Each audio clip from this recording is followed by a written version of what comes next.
Hey everyone, welcome to today's Mint Door podcast episode. We are thrilled to have you join us as we explore two simple yet powerful questions with our special guest today, Dr. Sanj. Today we will delve into the mind and experience of our guest as we ask her to share her unique perspective on two fundamental questions. Now, these questions aim to provide our listeners with valuable insights and guidance from someone who has achieved success and recognition in their industry. Whether you're just starting in your career or you're a seasoned member of the dental industry, we're sure Dr. Sanj's perspectives and advice will undoubtedly provide valuable insights and inspiration for you. So please sit back, relax, and get ready to gain valuable perspective as we dive into these two simple but powerful questions with Dr. Sanj. So Dr. Sanj is a general dentist who believes in whole person success and well-being. As a dental professional practicing in Brampton, Ontario, Canada, she graduated from the University of Toronto Faculty of Dentistry in 1999 and has been proudly helping her community ever since. Get to know more about Dr. Sanj and hear her inspiring story of friendship, connection, involvement, and volunteering while taking care of children and seniors in government dental programs.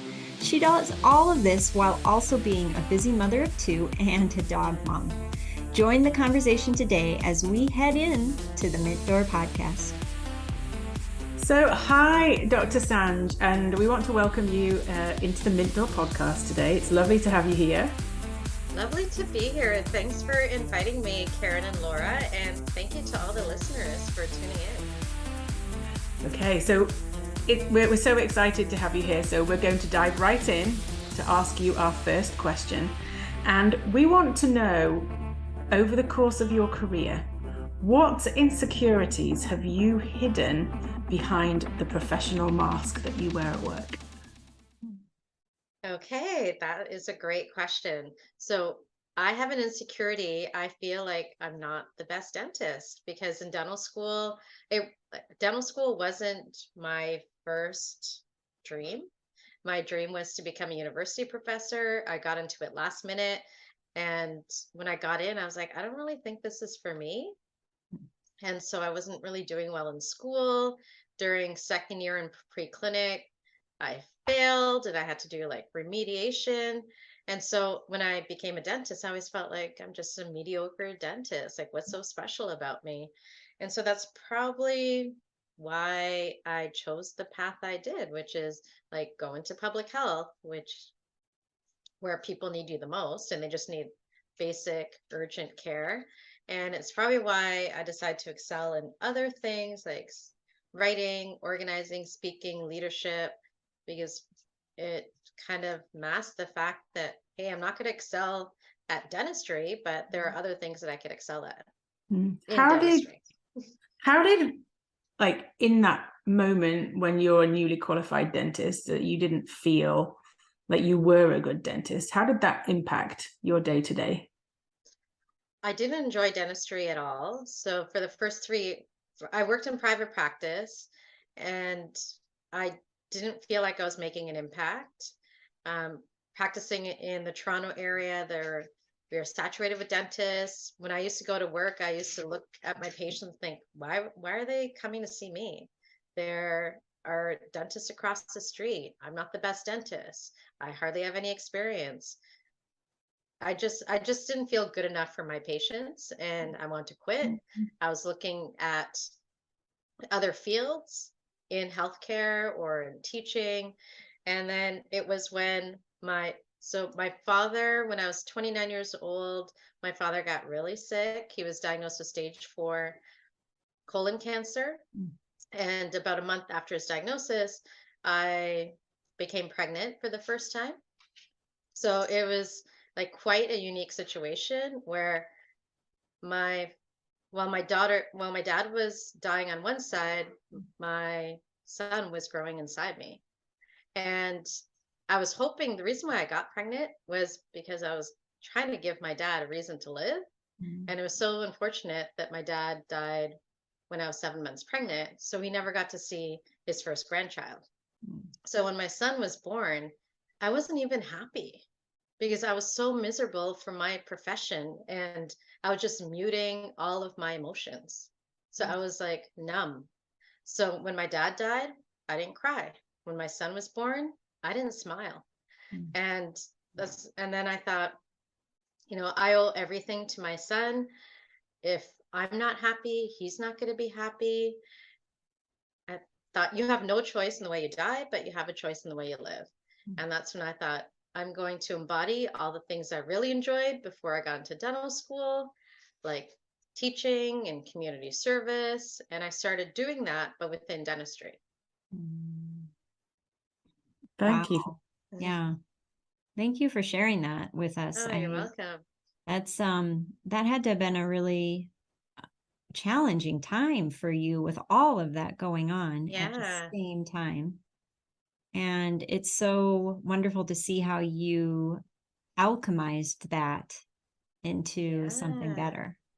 Oh, I love that word. Yeah, it's fantastic. Thank you. Yeah, and I love my profession now. I can't even believe I thought of quitting. I can't think of doing anything else. Yeah. So tell us how you feel if you look back now, hindsight's 2020, right?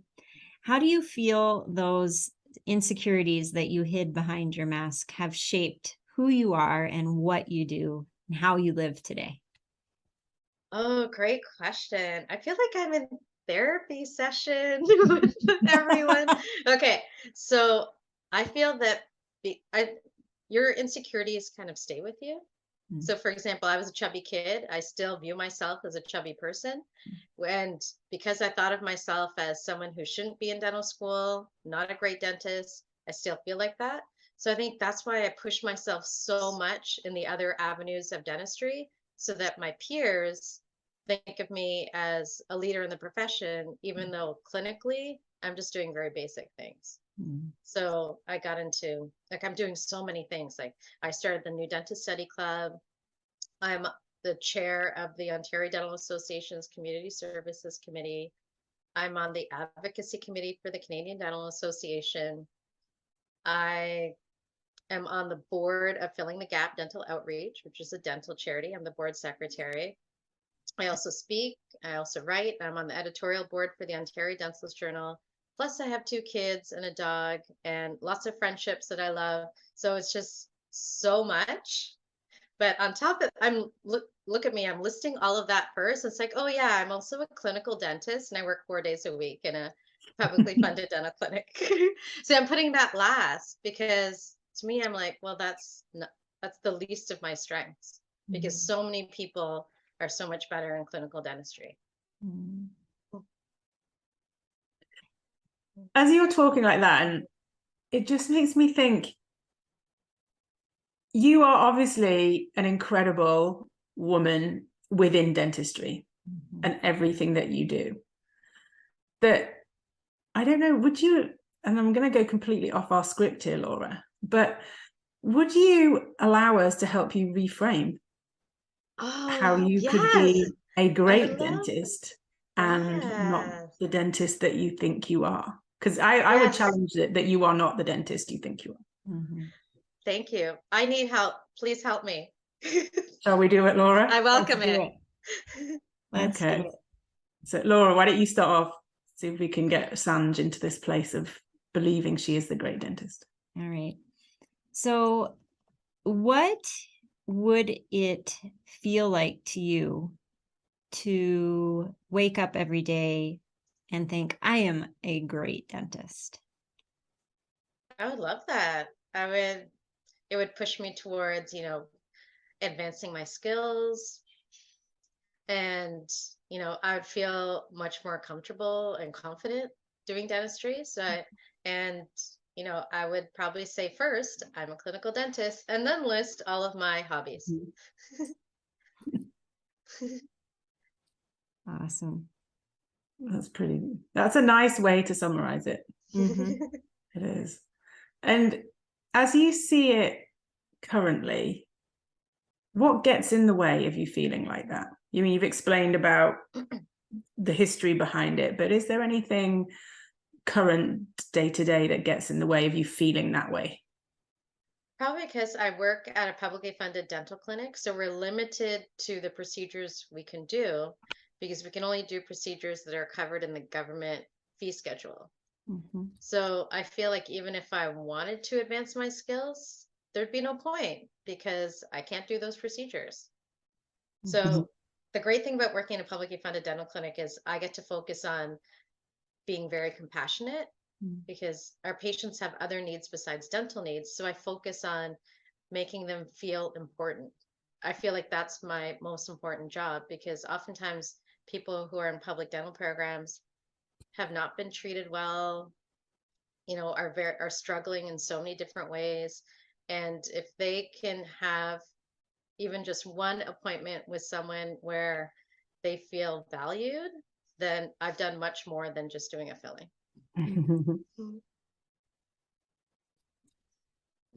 So when you get those moments where you feel that I'm not good at dentistry, it's not my strength. If you reflect back on what you just said, that you bring compassion, you help your patients feel like they're important and that they are valuable. What could you say to yourself when you get those twinges of, I'm not the best dentist? I should be saying to myself, well, I am the best dentist because dentistry doesn't just involve the drill. It involves the heart. We can do so many things with our hands, but sometimes the best thing you can do with your hand is to hold someone else's. I'm pleased we're recording this. That's because that's like your magic words. That's beautiful. So how does that feel would that feel good for you to think that when you get those twinges of doubt, those twinges of I'm not the best dentist?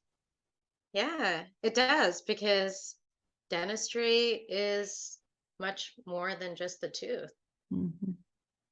It's not just the hole in the tooth, it's the whole person. Oh. Yay. All right, there you go. Thank you. It's a wrap. It's a wrap. We've turned you into believing you are the best dentist. Quite rightly. Oh, thank you. Quite rightly. I'm going to get a t-shirt with it. I believe. Well, and honestly, if I were to pick a dentist, I would want a dentist just like you that made me feel valuable, that made me feel heard, that I felt was being compassionate with me. So I would pick you. Oh, thank you, Laura. Yeah.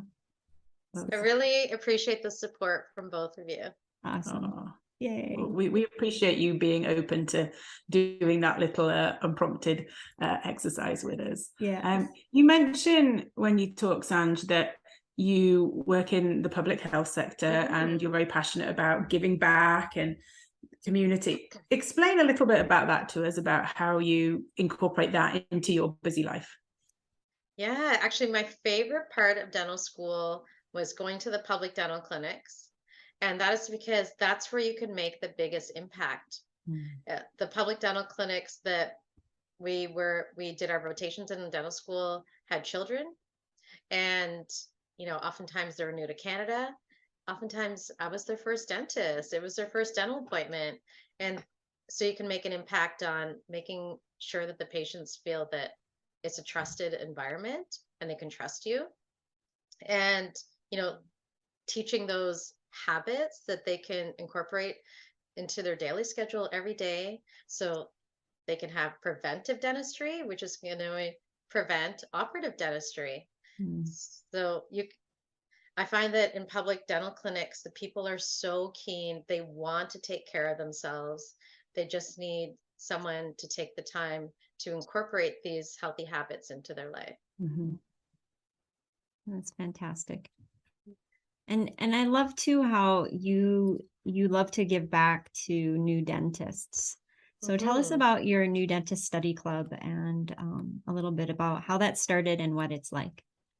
Yeah, so the way it started is that my friend who's a dentist in Alberta, Dr. Neki Jamal, phoned me and he said that he knows a young dentist who's really struggling in dentistry and he'd like me to meet him to help him. And it reminded me of how I was struggling in my early career. So I met him for lunch and he said, a lot of dentists are struggling, but no one's talking about it. And I said, well, let's do it then. Let's start talking about it. So I started the New Dentist Study Club. It took off it exceeded my expectations. So we meet once a month in Toronto. We talk about clinical management, practice management, but we also talk about emotional management. So positive self-talk, how to overcome, tough situations, how to make the patient happy, how to make yourself happy, and how to enjoy dentistry. Because I don't want anyone to go through what I went through where I didn't enjoy going to work. So we created a community. That was the most important thing.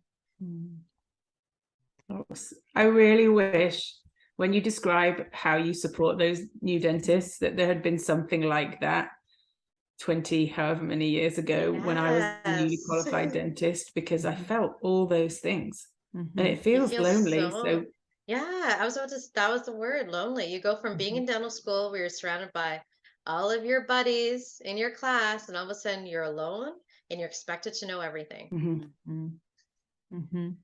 And, for example, there was a member in my club last week who texted me and said, I did an extraction and didn't go well. I feel defeated. I feel like a bad dentist. And so I said, I'm going to call you in 10 minutes. And we talked it out. And I said to him, kind of like what you said to me, I said, never call yourself a bad dentist. And I said, situations don't go as you planned. I said that you can never control 100% of the dentistry, but you can control 100% of how you treat the patients. So I said, make sure the patient's taken care of, phone your patient. And I said, your patient's going to remember that you phoned them that evening and checked on them to see how they're doing. And they're going to totally forget about the fact that you left a broken root tip in there. Such a good mentor. Oh, thank you. Yeah. How valuable for them to know that they have that resource in you and probably the dentists that they meet through this group. And again, just letting, like you said, Karen, just letting them know that they're not alone, that feeling of alone, they're not alone. So that's awesome.